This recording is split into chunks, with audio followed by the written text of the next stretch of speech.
নমস্কার বন্ধুরা, আজকে চলে এলাম নতুন একটা রেসিপি নিয়ে। কুমড়োর কোপ্তা। প্রথমে কুমড়োটাকে গ্রেট করে নিব, তারপরে দিয়ে দেব জিরে, গোটা জিরে, বেসন, অল্প ময়দা,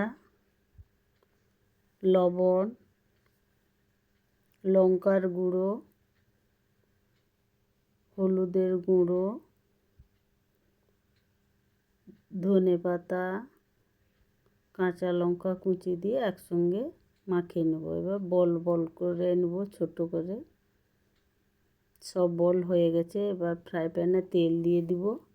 তেল দিয়ে ওই বলগুলো দিয়ে দিব, ভালো করে ভেজে নেব।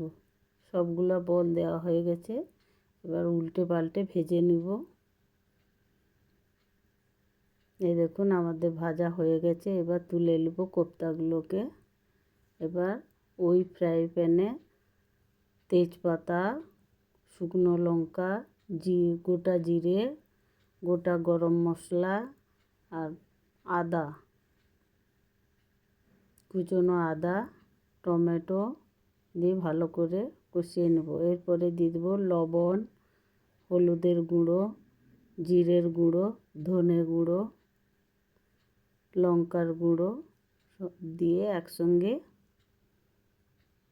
দিয়ে দেব।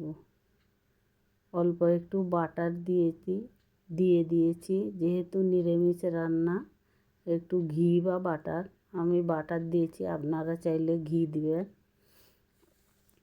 মশলাটা কষিয়ে নিয়ে এবার জল দিয়ে দেব। এবার ওই ছানার কোপ্তাগুলো দিয়ে ভালো করে ফুটিয়ে নেব। এরপরে গরম মশলা দিয়ে দেব। এবার নামিয়ে নেব। রেসিপিটি ভালো লাগলে লাইক, কমেন্ট, শেয়ার করে দেবেন।